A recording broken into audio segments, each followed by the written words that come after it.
नमस्कार दोस्तों, मैं दयाल सिंह आपका स्वागत करता हूं आपके अपने YouTube channel to the point study में। कल के टॉपिक इंडियन लॉजिक को हम आगे बढ़ाएंगे, जिसमें हम पढ़ रहे थे न्याय दर्शन। न्याय दर्शन में 6 टाइप से हमें नॉलेज प्राप्त होती है। 4 इसके वैलिड प्रमाण हैं और 2 इसके इनवैलिड प्रमाण हैं। तो जो 4 वैलिड प्रमाण हैं वो एक प्रत्यक्ष है, परसेप्शन, दूसरा अनुमान, तीसरा उपमान और चौथा शब्द। जो इनवैलिड है, सोर्स ऑफ नॉलेज है, जिसे अप्रमा कहते हैं, वो अर्थापत्ति और अनुपलब्धि है। दोस्तों, मैं इसको दोबारा से सीधे पढ़ा रहा हूँ क्योंकि थोड़ा टफ टॉपिक है, तो बार बार हम इसे रिवाइज करते रहेंगे तो जल्दी याद हो जाएगा। अब आपके परसेप्शन, जो पहला सोर्स ऑफ नॉलेज है वैलिड नॉलेज का, उसे 2 स्टेजेस में बांटा गया है। ये काइंड ऑफ नॉलेज नहीं है, स्टेजेस है। तो पहली स्टेज में है निर्विकल्प और दूसरी स्टेज है इसकी सविकल्प। ठीक है। इसी प्रकार प्रत्यक्ष को 2 टाइप में बांटा गया है।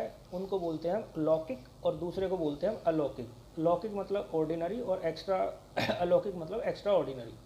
लौकिक को भी 2 तरीके से बांटा गया है। इसे एक एक्सटर्नल में बांटा गया है और एक इंटरनल में। एक्सटर्नल में जो हमारी 5 बाह्य इंद्रियां हैं, आँख, कान, नाक, गला और त्वचा, इनके द्वारा जो है हम जो टेस्ट लेते हैं या विजुअल्स करते हैं, तो ये 5 इंद्रियां जो कॉमन इंद्रियां हैं, उनके थ्रू जो नॉलेज मिलती है, हमें डायरेक्ट मिलती है। तो इसीलिए ये क्या है, डायरेक्ट सेंस ऑफ नॉलेज है, इसे एक्सटर्नल में आता है। तो ये प्रत्यक्ष है। इसी प्रकार इंटरनल है। इंटरनल में हमारी कॉग्निशन है, वो भी हमें डायरेक्ट मिलती है। इनर सेंसेस है हमारी, पेन, प्लेजर, भूख और प्यास, ये हमें डायरेक्ट मिलती है, किसी दूसरे व्यक्ति या सोर्स के थ्रू नहीं मिलते हैं। ऐसे ही अलौकिक की बात कल हमने करी थी। एक्स्ट्रा ऑर्डिनरी होता है, सामान्य लक्षण, ज्ञान लक्षण और योगजा। ये तीनों के बारे में कल हमने चर्चा कर ली थी। ठीक है। अब इसी प्रकार पहला आपका परसेप्शन खत्म होता है। दूसरा अनुमान की हम बात कर रहे थे, तो अनुमान को हम आज अच्छे से रिवाइज करेंगे और अच्छे से इस पर चर्चा करेंगे। तो दोस्तों, अनुमान क्या होता है? अनुमान होता है एक नॉलेज से दूसरी नॉलेज पर पहुंचना। जैसे कल हमने चर्चा करी कि बारिश हुई, हमने देखा कीचड़ है, तो हमने अनुमान लगाया कि बारिश हुई होगी। तो क्या है कि एक नॉलेज से दूसरी नॉलेज पर पहुंचना अनुमान कहलाता है। यह ट्रू नॉलेज देता है अगर अनुमान सही लगाया है तो, नहीं तो क्या है, फालिसी भ्रांति हो जाती है। कल इस पर हम डिस्कस कर चुके हैं। तो इसी तरीके से हमने कल ये समझा कि क्या है कि हम एक नॉलेज से दूसरी नॉलेज पर, जो एक नॉलेज हमें पहले से प्राप्त है, ठीक है, उसके थ्रू हम दूसरी नॉलेज पर पहुँचते हैं, तो क्या होता है, अनुमान होता है। यह इनडायरेक्ट होती है और सेकेंड टाइप ऑफ नॉलेज है, लेकिन 100% वैलिड होती है। अगर फर्स्ट नॉलेज हमारी सही है, बिल्कुल सही है हमारी फर्स्ट नॉलेज, तो उसे क्या होगा, 100% वैलिड होगी। ठीक है। तो जैसे कोई सेंटेंस आएगा बनेगा आगे, हम इसमें पढ़ेंगे आपका हेतु वाला भी। तो फर्स्ट नॉलेज जो होती है उसे हम बोलते हैं लिंगा। संस्कृत वर्ड है लिंगा। फर्स्ट नॉलेज जो हमें पहले से प्राप्त नॉलेज है कि बारिश होती है तो कीचड़ हो जाती है, पानी गिरता है, तो ये हमारी फर्स्ट नॉलेज है। ठीक है। और हेतु क्या है, कारण है कि बारिश होने के कारण, तो ये क्या हो गया, बारिश होना एक क्या हो गया, रीज़न हो गया। रीज़न को हम हेतु बोलेंगे। तो और उससे हमें दूसरी सेकंड टाइप ऑफ नॉलेज मिली कि कीचड़ हो गई है। ठीक है। तो बारिश होने से कीचड़ हुई, तो सेकंड नॉलेज हमें प्राप्त हुई। तो जो पहले किसी एक नॉलेज के थ्रू हमें दूसरी नॉलेज मिलती है, तो उसे हम लिंगी कहते हैं। ठीक है। तो इन्फ्रेंसिस हमने कल पढ़ा था कि 2 तरीके के होते हैं, एक स्वार्थ, एक परार्थ। स्वार्थ जब हम खुद के लिए कोई अनुमान लगाते हैं तो वो होता है स्वार्थ। और परारथ का मतलब हो गया जब दूसरों के लिए अनुमान लगाएं अपनी किसी नॉलेज के द्वारा, जो हमें नॉलेज ऑलरेडी हमें प्राप्त है, लेकिन हम उसे दूसरे को समझाएं। ठीक है। दूसरे को समझाएं तो क्या है कि वो आपकी सेकंड टाइप ऑफ नॉलेज है, वो परारथ कहलाएगी। जैसे महानुभाव, वहाँ आग लगी होगी क्योंकि जहाँ आग है वहीं धुआं होता है। ठीक है। तो वहाँ आग लगी होगी, महानुभाव, वहाँ आग लगी होगी क्योंकि जहाँ आग लगी होती है वहाँ वहीं धुआं होता है। तो हमने किसी दूसरे को बताया, तो हमने अपनी नॉलेज के थ्रू दूसरे को बताया, तो ये क्या होगा, ये आपका परारथ हो गया। अब इन्फ्रेंस को हमने दूसरे तरीके से बताया था कि 3 तरीके से इसको बांटा गया है, पूर्वावत, शेषावत और सामान्य दर्शिता। पहले में पूर्वावत में हमने कल चर्चा करी कि पहले से हमें कॉज एंड इफेक्ट पता होता है, जैसे काले बादल हैं तो बारिश होगी। शेषावत में हम पहले इफेक्ट देखते हैं और कोज जो है हमें बाद में पता लगता है। जैसे कीचड़ है मतलब बारिश हुई होगी, बारिश हुई थी। तो अब तीसरा टाइप है इसका सामान्य दर्शिता, या इसे हम सामान्य तोड़ता भी कहीं कहीं पढ़ लेते हैं। तो यह एक मतलब तर्क के द्वारा एक नई नॉलेज बनाना क्या कहलाता है, ये आपका सामान्य दर्शता कहलाता है। मतलब एज इट इज़ की बात आप कर सकते हैं, जैसे जापान गया था तो वीज़ा लगा था, अमेरिका जाना है तो वीज़ा लगेगा। मतलब ये प्रेजेंट की बात करता है, एक दूसरे को जोड़ने के लिए। कथन, जैसे आप स्टेटमेंट 1 देखें, प्रेमिसेस 1 या स्टेटमेंट 1, इसमें बोल सकते हैं पहाड़ पर धुआं है। अब दोस्तों इसमें देखिएगा, पहाड़ पर धुआं है तो ये प्रेमिसेस 1 है। दूसरा है किचन में आग लगी थी तो धुआं था। अब देखिए इसमें एक मेजर टर्म होगी, एक मिडिल टर्म होगी और एक माइनर टर्म होगी। जो मिडिल टर्म है उसे मतलब उसे हेतु बोलेंगे, वो दोनों में दिखाई देगी आपको। कथन 1 में भी, जो स्टेटमेंट 1 है उसमें भी आपको दिखेगी। जैसे धुआं आप देख रहे हो इसमें भी है और इसमें भी है, स्टेटमेंट 2 में भी है और तीसरे में चला जाएगा, इसमें तीसरी वाली में नहीं है। तो हेतु क्या हुआ, जो दोनों टर्म में दिखाई दे। धुआं क्या है, कारण है, हेतु है। पहाड़ पर धुआं है और धुएं का कारण क्या है, किचन में आग लगी थी तो आग थी। तो पहाड़ पर धुआं है, किचन में आग लगी थी तो धुआं था। तो दोनों जगह पर धुआं आ रहा है, तो इसीलिए हमने लगाया कि पहाड़ पर आग लगी है। तो ये क्या निकला हमारा, ये कंक्लूज़न निकला। हमेशा मेजर टर्म जो है, मेजर टर्म को साध्य बोलते हैं। ये कभी कभी जो है ना इंग्लिश में नहीं आता मेजर टर्म माइनर टर्म, तो आप लोग याद रखेंगे और डेली थोड़ा थोड़ा रिवाइज करेंगे तो याद हो जाएगा। थोड़ा टफ है लेकिन ये आपको याद करना पड़ेगा क्योंकि हमें JRF करना है, ठीक है ना। तो हमेशा माइनर टर्म जो है पक्ष होती है, ठीक है। मेजर टर्म को हम क्या बोलेंगे, मेजर टर्म को हम साध्य बोलेंगे दोस्तों। मेजर टर्म जो है साध्य है और माइनर टर्म पक्ष है। कहीं पे आप लिखिएगा, छोटे छोटे नोट्स बनाते रहिएगा। और हेतु जो है वो रीज़न है, ठीक है, जो कॉमन होता है दोनों में होता है। अब हम व्याप्ति की बात करेंगे। व्याप्ति क्या होती है, व्याप्ति की बात करेंगे, इसके ऊपर क्वेश्चन बनते हैं और इसको मैं एक आपको छोटे वाक्य के थ्रू उसको याद करना सिखा दूँगा। व्याप्ति क्या है, अगर मिडिल टर्म का रिलेशन मेजर टर्म साध्य के साथ एग्जिस्ट करे तो व्याप्ति होती है। अगर मिडिल टर्म हेतु का रिलेशन मेजर टर्म के साथ एग्जिस्ट करे तो व्याप्ति होती है। मतलब आर्ग्यूमेंट सही है तो व्याप्ति होगी। अगर आर्ग्यूमेंट सही नहीं है, अगर आर्ग्यूमेंट सही नहीं है, आर्ग्यूमेंट सही है तो क्या होगा, इससे पहला पढ़ेंगे, तो व्याप्ति होती है, मतलब आर्ग्यूमेंट सही है। वरना हेतुआभास होता है, ठीक है। कहीं पे हेतु आभास लिखा आएगा, कहीं हेत्वाभास आएगा आपका, जिसे हम फॉलेसी या भ्रांति कहेंगे। ये अभी हम इंग्लिश में भी पढ़ेंगे, जो एड ओनम फॉलेसी और जो फ्रेंच वाली हैं उनको भी हम पढ़ेंगे। तो वो ये हिंदी वाली फॉलेसी हैं, वो हम फ्रेंच में या इंग्लिश में उनको पढ़ेंगे, पश्चिम में जो बोली जाती है। अच्छा, अब ये फॉलेसी दो प्रकार की होती हैं, एक तो होती है समव्याप्ति और एक विषम व्याप्ति। समव्याप्ति क्या है, वैसे ये आता नहीं है समव्याप्ति विषम व्याप्ति, पर फिर भी आपको पता होना चाहिए। समव्याप्ति है समान प्रकार के विस्तार की शर्त और विषम व्याप्ति है असमान प्रकार के विस्तार की शर्त। अब देखिए आपको ये थोड़ा सा नहीं है, बहुत ज़्यादा ध्यान से पढ़ना है। ये 5 चीज़ें हैं, इनको आप PHUUN फून करके याद कर सकते हैं। प्रतिजना, हेतु, U से उदाहरण, U से उपमाना और N से निगमना। और ये बड़ा कंफ्यूजिंग है, इसको बार बार हम लोग कम से कम हमें 1 घंटे 2 घंटे की एक्सरसाइज इस पर करनी पड़ेगी। इतने सारे एग्जाम्पल जितने भी पेपर में आए हैं सारे करने पड़ेंगे, बहुत ज़्यादा कंफ्यूजिंग है।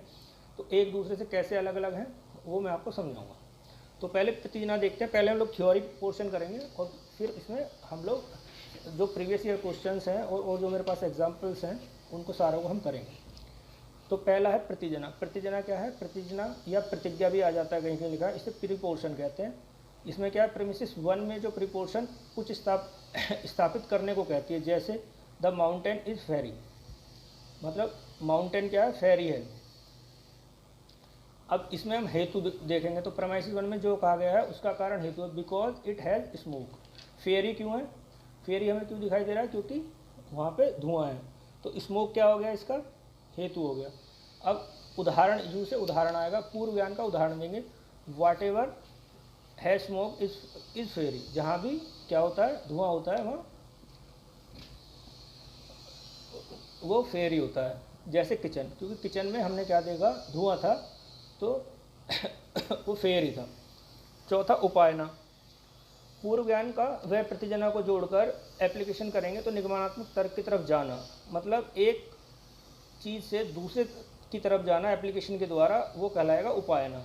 जैसे the mountain has smoke which is invariable concomitant with fire. ठीक है, एक उदाहरण से दूसरे की तरफ जाना एप्लीकेशन के द्वारा। पहले में उदाहरण में तो हमने उदाहरण दिया कि वॉट एवर ही स्मोक इज़ फेरी, एग्जाम्पल क्या है किचन।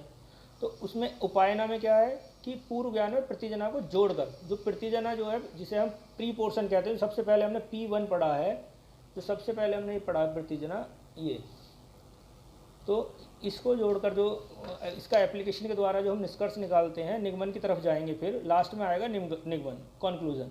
निष्कर्ष देना निगमन है, hence the mountain is fiery. इसे हम एक बार फिर से रिवाइज करते हैं। P फॉर प्रतिजना या प्रतिज्ञा प्रेमिसिस 1 में जो प्रिपोर्शन कुछ स्थापित करने को कहती है, मतलब क्या है कि द माउंटेन इज फेयरी। जो प्रेमिसिस 1 कह रही है, स्थापित कर रही है कि माउंटेन कैसा है, फेयरी है, तो उसे पहली प्रेमिसिस को हम बोलेंगे प्रतिजना। ठीक है, तो दूसरी प्रेमिसिस में क्या, दूसरा जो है उसमें हेतु आएगा, H फॉर हेतु। प्रेमिसिस 1 में भी होगा, ये जनरली प्रेमिसिस 2 में भी होगा, जैसे मैंने पीछे बताया था। प्रेमिसिस 1 में जो कहा गया है उसका कारण हेतु है, उसमें फिर बिकॉज लगा दिया, the mountain is fairy because it's has smoke, मतलब स्मोक के कारण। तो इसमें स्मोक क्या हुआ, इसमें हेतु क्या है, इसमें हेतु स्मोक है, कारण क्या है, स्मोक। स्मोक इसका हेतु है। अब हमने इसे समझाने के लिए हमने एग्जाम्पल दिया, तो एग्जाम्पल क्या होगा, ये सेकंड प्रेमिसिस में आएगा। पूर्व ज्ञान का उदाहरण देंगे, what ever has smoke is fairy, कि जिधर भी क्या नाम है धुआं होता है वहाँ फेयरी होता है, मतलब मौसम फेयरी लगेगा, या कह सकते हैं मौसम फेयरी वहाँ होगा जहाँ पे स्मोक होगी। अब इसका उपाय, ये तो हो गया उदाहरण। ठीक है, उपायन मतलब उपाय करना, तो उपाय कैसे करेंगे हम, उसको बोलेंगे एग्जाम्पल। तो इसमें हमने उपाय क्या किया, हमने उपाय ये किया, एक सेकेंड, कि पूर्व ज्ञान में प्रतिजना दोनों को जोड़ेंगे, एप्लीकेशन करेंगे। कैसे, निगमनात्मक तरफ की तरफ जाएंगे। द माउंटेन हैज़ फेयरी, पहले प्रतिजना वाली हमने सेंटेंस को पकड़ा, द माउंटेन हैज़ फेयरी, और उस दोनों को जोड़ के प्रेमिसिस 2 बनाएंगे। The mountain has smoke which is invariable constituent with fire. ठीक है, तो इसको एप्लीकेशन कर दिया कि जहाँ जहाँ हमने सिंपली अपने दिमाग में लगाया कि जहाँ जहाँ मौसम फेयरी होता है वहाँ वहाँ ज़रूर स्मोक होती है, या जहाँ स्मोक होगी वहाँ मौसम फेयरी हो जाएगा, या क्लाइमेट में या एटमॉस्फेयर में हमें फेयरीपन दिखाई देगा, स्मोक होगा तो ऐसा दिखेगा धुंधला। तो अब इसका हम कंक्लूजन लिखेंगे, जो पहले प्रेमिसिस 1 हो गई, फिर प्रेमिसिस 2 हो गई, अब कंक्लूजन आएगा hence the mountain is fiery. ठीक है, तो ये हो गया PHUUN, फून करके आप याद कर सकते हो। ठीक है, अब मिडिल टर्म जो हेतु है इसको याद करना पड़ेगा। इसमें ये भी बड़ा इंपॉर्टेंट है, इससे एक क्वेश्चन आ ही जाता है, 3 क्वेश्चन में से इन दोनों में से, या तो फून में से और या मिडिल टर्म हेतु में से ही एक क्वेश्चन जरूर आता है। तो मिडिल टर्म हेतु की क्या क्या स्पेशलिटी हैं, विशेषताएं हैं। अगर ये पांचों कंडीशन में एक भी कंडीशन अलग होगी तो हेतुआभास होगा। अभी हमने पीछे पढ़ा कि व्याप्ति क्या है, जब प्रेमिसिस 1 भी ठीक है, प्रेमिसिस 1, प्रेमिसिस 2 और दोनों का कंक्लूजन तीनों ठीक हैं, तो उस कंडीशन में क्या होता है, व्याप्ति होती है, मतलब दोनों प्रेमिसिस एक बात को कह रही हैं और उसका कंक्लूजन भी ठीक आ रहा है। लेकिन इसमें क्या है कि इसमें 5 कंडीशन होती हैं, पांचों में से अगर एक भी गलत है तो हेतुआभास होगा, मतलब स्टेटमेंट में कंक्लूजन ठीक नहीं आएगा। तो पहली है सपक्षत्व, दूसरी है विपक्षत्व, तीसरी है पक्षधर्मिता, चौथी है अबाधिता और पांचवी है अविरुद्ध। अब सपक्ष तत्व को हम समझेंगे। सपक्ष तत्व क्या है, यह सभी सकारात्मक मेजर टर्म साध्य में घटनाओं में अवश्य होना चाहिए, मतलब ये सभी घटनाओं में होना चाहिए। सपक्ष तत्व मतलब उसके पक्ष में सत्य हो। थोड़ा संस्कृत और हिंदी का मिला जुला रूप है, थोड़ा आप समझने की कोशिश करेंगे, थोड़ा क्रिटिकल है लेकिन आ जाएगा समझ में, बार बार रिवाइज करेंगे। सपक्ष तत्व यह सभी सकारात्मक मेजर टर्म साध्य में, जो मेजर टर्म है उसे साध्य बोलेंगे, साध्य में घटनाओं में अवश्य होना चाहिए। जैसे धुआं रसोई में अवश्य हो। अब पता लगा कि धुआं रसोई में नहीं है तो फिर क्या होगा, तो वो सपक्ष सत्व नहीं होगा, वो विपक्ष असत्व हो जाएगा। जहाँ आग जली है तो धुआं रसोई में अवश्य हो। पहला तो यह है कि मतलब जो आपकी मेजर टर्म है वो घटनाओं में अवश्य होनी चाहिए, धुआं रसोई में अवश्य हो। ठीक है, फिर दूसरी कंडीशन है इसकी विपक्ष असत्य, मतलब जो विपक्ष में चीज़ें हैं वो सही नहीं होनी चाहिए। जैसे यह सभी नकारात्मक घटनाओं में अनुपस्थित होना चाहिए। जैसे झील में धुआं ना हो, वहाँ पानी है, क्योंकि अगर हमने कह दिया कि झील में धुआं है तो झील में धुआं नहीं हो सकता क्योंकि वहाँ पानी है, तो आग नहीं जलेगी, तो वो आग का धुआं नहीं होगा। झील में अगर हम बोलेंगे धुआं है और आग जली है तो हम ये लगाएंगे तो ये गलत हो जाएगा। तो झील में धुआं ना हो, वहाँ पानी है तो आग नहीं जलेगी, तो विपक्ष असत्य है। पक्ष धर्मिता, मतलब पक्ष में, धर्मिता का मतलब है कि सहयोग करे, कि पक्ष के धर्म में हो, ठीक है। तो हेतु पक्ष, पक्ष क्या है, माइनर टर्म है, पीछे हमने पढ़ा। हेतु क्या है, पक्ष में, हेतु पक्ष में अवश्य होना चाहिए। पहले वाले में हमने पढ़ा, देखिए दोबारा से समझिए, सपक्ष सत्य है कि मेजर टर्म में घटनाओं में अवश्य हो, ठीक है। विपक्ष असत्य हो, जहाँ जहाँ नेगेटिव चीज़ें हैं वहाँ वो नहीं होना चाहिए। पक्ष धर्मिता मतलब क्या है कि माइनर टर्म में अवश्य होना चाहिए हेतु। अगर हेतु माइनर टर्म में नहीं है तो दिक्कत हो जाएगी। जैसे पहाड़ी में धुआं अवश्य होना चाहिए, पहाड़ी में धुआं नहीं होगा तो हम कैसे कहेंगे, चलो ठीक है रसोई में तो धुआं है, वहाँ आग जली है, लेकिन जब पहाड़ी में ही धुआं नहीं है तो वो क्या होगा, व्याप्ति हो जाएगी, वो क्या नाम है आपका, फालिसी हो जाएगी, हेत्वाभास हो जाएगा, ठीक है। चौथा अबाधिता, चौथी टर्म है इसकी अबाधिता। इस पर माइनर टर्म जो है जिसे पक्ष भी कहते हैं, माइनर टर्म हेतु, मतलब जो हेतु क्या है वो कारण के साथ गैर अनुकूल ना हो, मतलब अनुकूलन में होना चाहिए, ऐसा ना हो कि वो गैर अनुकूल हो, कि आग की शीतलता को सिद्ध करने का प्रयास ना करे। अगर ये कह दिया कि आग शीतल है मतलब ठंडी है तो सारा ही गलत हो जाएगा मामला, ठीक है। आग की शीतलता को सिद्ध करने का प्रयास ना करें। और पांचवा है अविरुद्ध, मतलब अविरुद्ध में क्या है, मिडिल टर्म हेतु किसी भी कारण से कॉन्ट्राडिक्ट ना होता हो, मिडिल टर्म हेतु को कॉन्ट्राडिक्ट ना करें। अब आपको ये बड़ी टफ लग रही होंगी, लेकिन एक बार है ना वीडियो को 2-3 बार यहीं से पीछे 2-3 मिनट से पीछे 3-4 बार देखेंगे और इनको सपक्ष तो विपक्ष तो मैंने लिखा भी हुआ है, इसको पढ़ेंगे थोड़ा सा तो समझ में आ जाएगा, और बाकी हम एग्जाम्पल करेंगे तो वो सारी चीज़ें क्लियर हो जाएगी, ठीक है। तो दोस्तों अब हम पढ़ेंगे फॉलिसी हेत्वाभास। मैं समझ सकता हूँ काफ़ी टफ टॉपिक है और बार बार सर में दर्द हो रहा होगा आप लोगों के, बीच बीच में रोक के आप देख सकते हैं, ठीक है ना। तो अब हेत्वाभास, 2 टॉपिक और इसमें रह गए हैं जो इम्पोर्टेंट हैं, बाकी तो बहुत ईजी है। एक तो हेत्वाभास और थोड़ी आपकी पॉलिसी रह गई है ज़्यादा मेन विचार में, बाकी तो ऐसा कुछ ज़्यादा टफ नहीं है। पहली पॉलिसी है स्वविचार, देखो बोलने में भी इतनी दिक्कत होती है, इसे अनाकार्तिका कहते हैं, कांतिका कहते हैं वैसे संस्कृत में। स्वविचार है इसमें क्या है कि जब हेतु इर्रेगुलर या भ्रांति में हो, यानी हेतु साध्य, जो मेजर टर्म है, मेजर टर्म को साध्य बोलेंगे, से एक समान रूप से संबंधित ना हो, मतलब major term not equal to हेतु, मैच ना करता हो। कथन 1, सभी पक्षी तार्किक हैं, मतलब सभी पक्षी में लॉजिक होता है। तो कथन 2 हो गया कि कौवा एक पक्षी है, तो कंक्लूजन क्या निकला, कौवा तार्किक है। अब इसमें हमने देखा कि सभी पक्षी तार्किक हैं, गलत कथन है, तो मेजर टर्म में क्या है, एक से हेतु जो है ठीक नहीं है, तो तार्किक नहीं है वो, तो कौवा तार्किक है, ये गलत है, तो ये क्या हो जाएगा, सैवी विचार है। अब इसमें सैवी विचार में भी 3 तरीके की होती है, एक तो साधारण फॉल्सी है, एक असाधारण, एक अनुपसंहारी, ठीक है। अनुपसंहारी कई बार आती है, बहुत बार पूछी गई है अनुपसंहारी, इससे कई बार क्वेश्चन बनते हैं। साधारण वाली क्या है, साधारण में क्या होगा कि जैसे कहा कि जो धुआं वाला है कि पहाड़ पर आग लगी है, तो पहाड़ पर धुआं है तो आग लगी होगी, और किचन में धुआं देखा इसका मतलब आग लगी थी। तो अब इसमें आप समझिए साधारण में क्या होगा कि ये ब्रॉड होगा, मिडिल टर्म जो है, मिडिल टर्म मतलब हेतु जो कारण है वो बहुत बड़ा होगा, धुआं होगा चाहे आग हो या ना हो। अब बात को समझिएगा कि धुआं होगा ही होगा चाहे आग ना हो। तो अगर कोई ऐसा सेंटेंस आता है पेपर में, एग्जांपल दे दें कि ज़्यादातर धुएं से जुड़ के आता है कि धुआं होगा ही होगा चाहे आग हो या ना हो, तो वो क्या होगा, इसमें मिडिल टर्म हेतु जो बहुत बड़ा हो गया, बिना किसी कारण के ज़बरदस्ती होगा।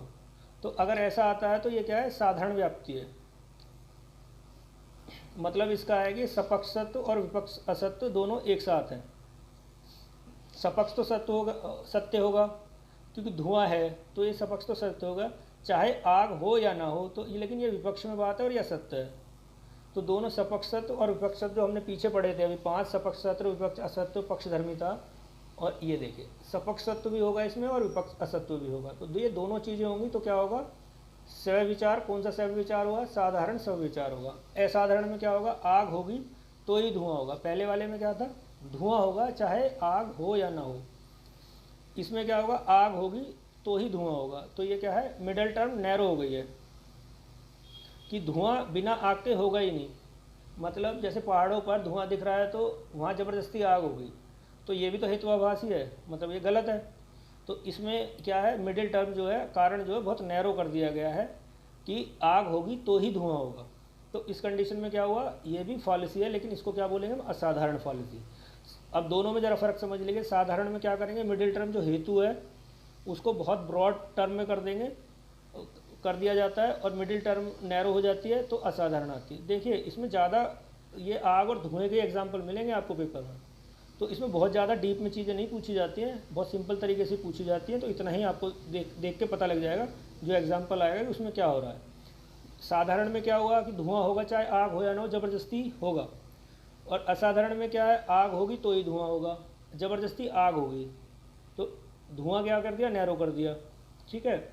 अब अनूपसंगारी, मिडिल टर्म नॉट एक्सक्लूसिव, मतलब बिना आग के धुआं। मतलब बिना आग के धुआं कैसे, कि ना आग है, बिना आग के धुआं जैसे डीजे पर आ जाता है, जैसे डीजे बजाते हैं तो उस पर धुआं।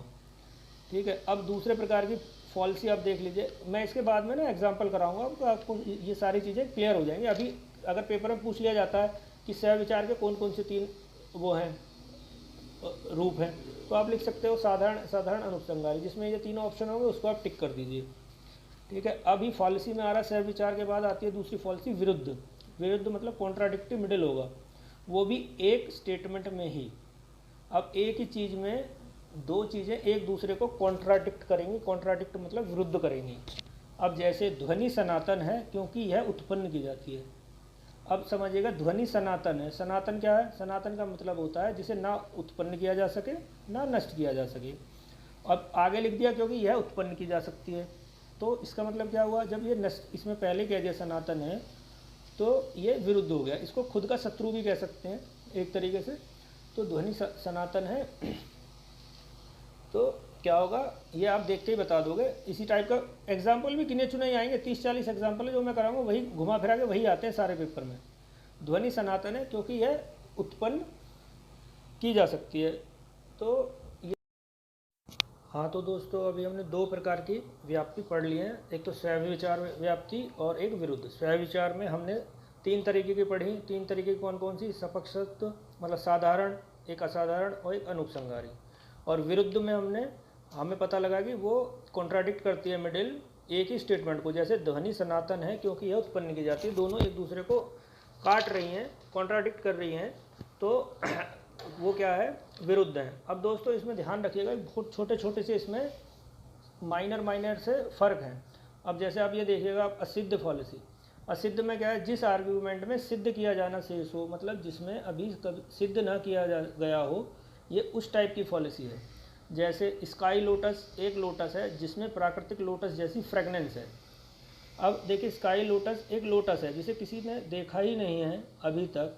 वो कह रहा है कि एक स्काई लोटस एक लोटस है जिसमें प्राकृतिक लोटस जैसी फ्रेगनेंस है। स्काई लोटस को अभी तक किसी ने देखा नहीं है, लेकिन उसकी तुलना कर दिए, उसकी फ्रेगनेंस कैसी बता दी है, प्राकृतिक लोटस जैसी।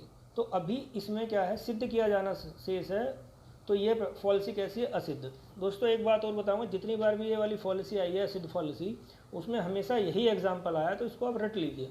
कुछ एग्जाम्पल्स ऐसे हैं इसमें जो हमेशा वही आते हैं, चाहे पेपर 1 किसी भी सब्जेक्ट को, ये पॉलिसीज़ लगभग वही एग्जाम्पल के साथ आती हैं।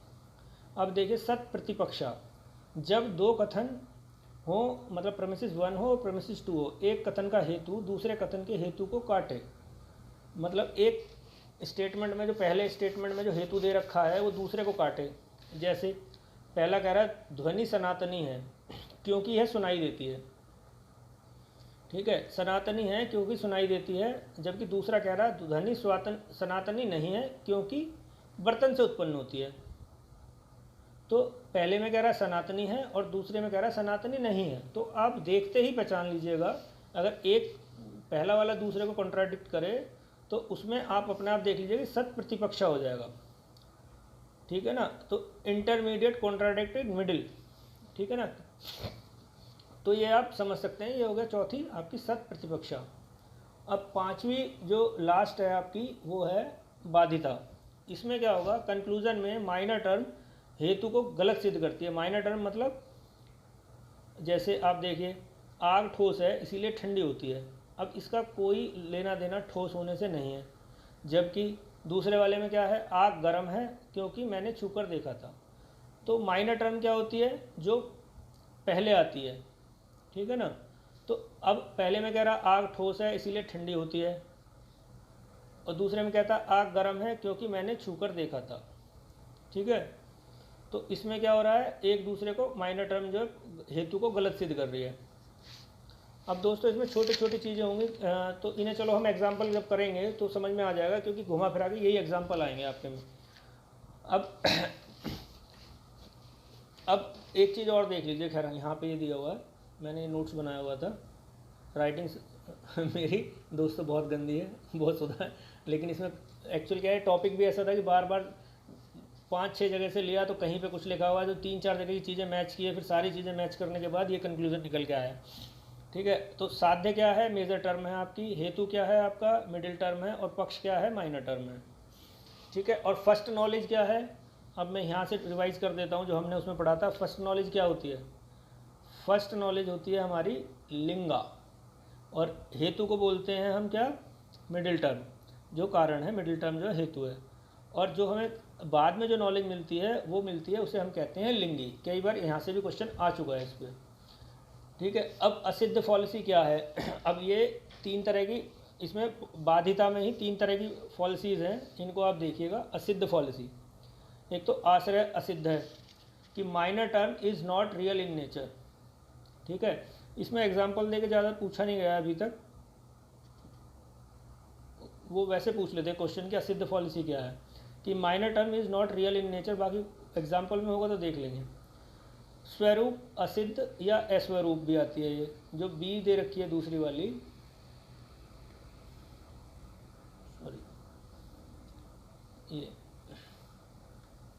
सॉरी दोस्तों, असिद्ध, मैं दोबारा से बता देता हूँ। तीसरी फॉलिसी इसमें क्या आती है,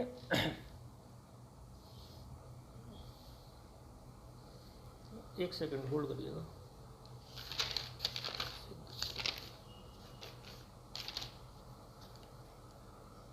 हाँ, असिद्ध फॉलिसी 3 तरह की है। एक तो आश्रय सिद्धि, जिसमें माइनर टर्म क्या है, minor term is not real in nature, minor term वास्तव में नेचर में नहीं होती है, ठीक है, जो नेचर में माइनर टर्म मौजूद ही ना हो, ठीक है, मतलब स्टेटमेंट 1।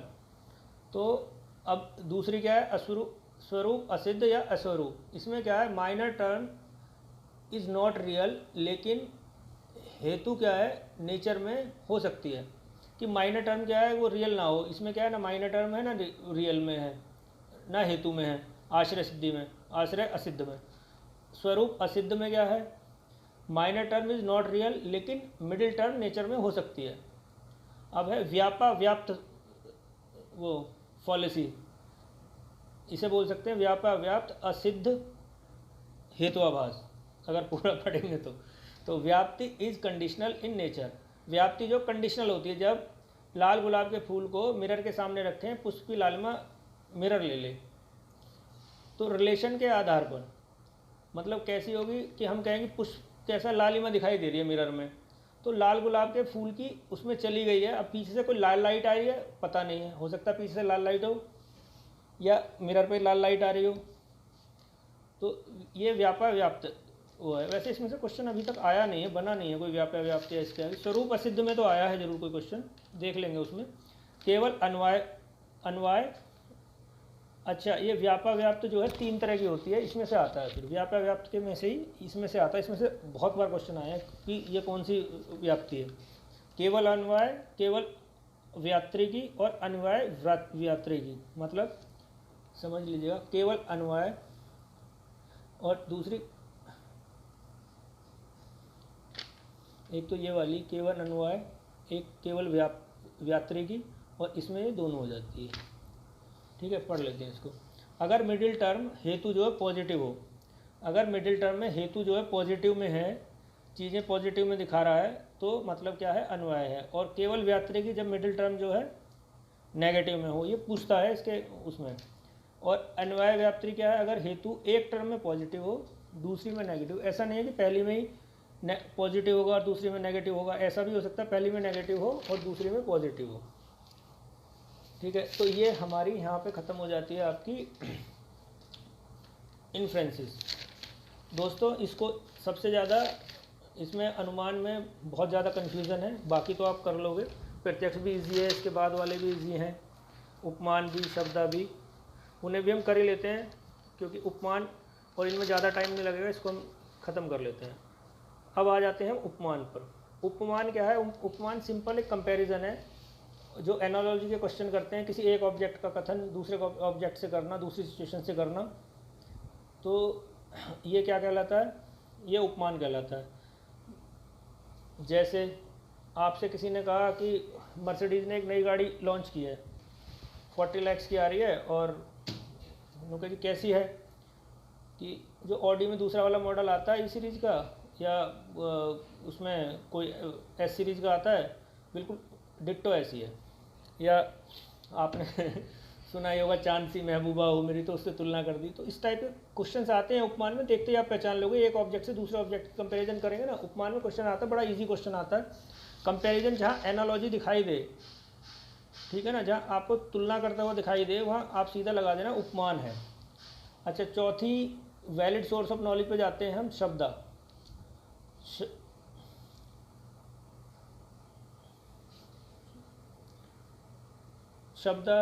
शब्दा पे जाते हैं हम। शब्दा क्या है कि जैसे आपको पता ही है कि ये वेदों से लिया गया है, कि न्याय शास्त्र जो है वेदों को मानता है।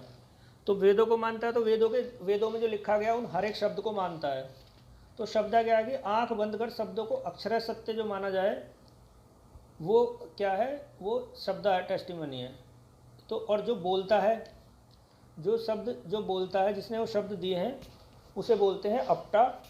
और उसको क्या बोलेंगे? उसको बोलेंगे अपटा। और उसके जो वाक्य हैं उनको हम बोलेंगे अपटा वाक्य। हाँ दोस्तों, तो शब्दा क्या है? शब्दा जो हमारे वेदों में लिखा है, ठीक है ना, वो उसे अक्षर सत्य मानना, या जो किसी ऋषि ने या कोई किसी ब्राह्मण ने या किसी जो पंडित जी हमारे बोलते हैं, उनके जो वाक्य हैं जिन्हें हम अक्षर सत्य मानते हैं, बिल्कुल आंख बंद करके हम उन पर विश्वास करते हैं, उन्हें बोलते हैं हम आपटा वाक्य। और जो ऐसे वाक्य बोलता है उन्हें हम कहते हैं आपटा। ठीक है, आपटा वाक्य क्या नाम है, दो तरीके के हो सकते हैं, एक तो वैदिक टेस्टिमनी और एक है सेकुलर टेस्टिमनी। वैदिक टेस्टिमनी जिस पर सवाल नहीं उठाया जा सके, मतलब जिन्हें हमें मानना ही मानना पड़ेगा, जो वेदों में या धर्म ग्रंथों में लिखा है।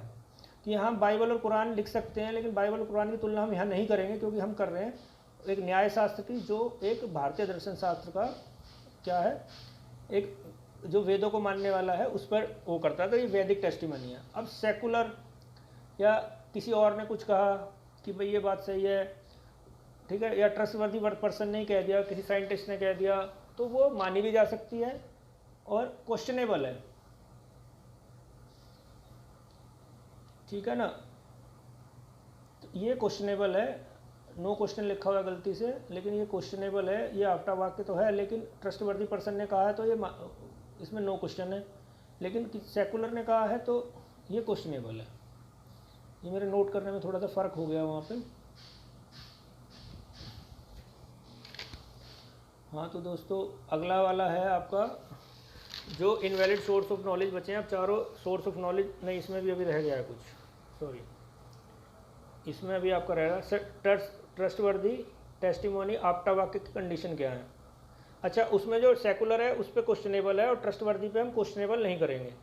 इसमें चार चीज़ें हैं जो ट्रस्टवर्दी टेस्टिमनी की हैं, जो अपटा वाक्य की हैं। ये कई बार पूछ ली जाती हैं। ये भी क्या है कि आकांक्षा, योग्यता, सन्निधि और तात्पर्य। आकांक्षा से मतलब है शब्द एक दूसरे से ऐसे रिलेट हों कि वो मीनिंगफुल लगे, मतलब कि चीज़ें जो है सब कुछ एक दूसरे से जुड़ती हुई चली जाएँ।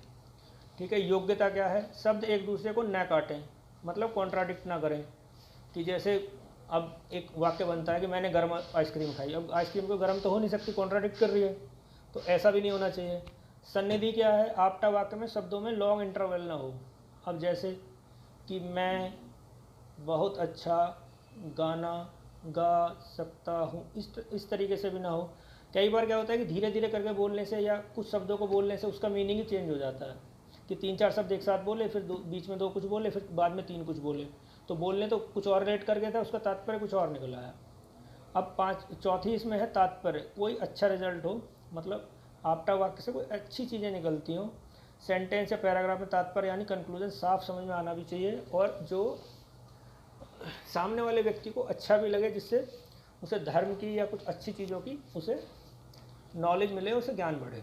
ठीक है, तो ये हो गया शब्द। इससे ज़्यादा क्वेश्चन नहीं पूछे जाते हैं, बस यही पूछा जाता है कि जो क्या नाम है आपका आपटा किसे कहते हैं, आपटा वाक्य क्या है। इससे आ जाएगा कि जो वेदों में जिन्होंने लिखा है सब कुछ, उनके वाक्य को क्या बोलेंगे, आपटा वाक्य बोलेंगे, उन्हें क्या बोलेंगे, आपटा बोलेंगे। इससे बस यही आता है, इससे ज़्यादा कुछ नहीं आता। अब दो टाइप की नॉलेज और बची हैं जो इनवैलिड सोर्स ऑफ नॉलेज है। अर्थापत्ति, इससे भी क्वेश्चन आ जाता है, अनुपलब्धि से भी क्वेश्चन आ जाता है। दो ही टाइप की बची हैं, अर्थापत्ति और अनुपलब्धि। ये दोनों बिल्कुल मिलती जुलती हैं, कई बार कन्फ्यूज़न हो जाता है इनसे, तो थोड़ा ध्यान रखिएगा, इनसे कई बार जो है कन्फ्यूज़न क्रिएट। हाँ, अर्थापत्ति पोस्टुलेशन बोलते हैं इसे। इसमें क्या है, इमेजिनेशन का बहुत ज़्यादा रोल होता है।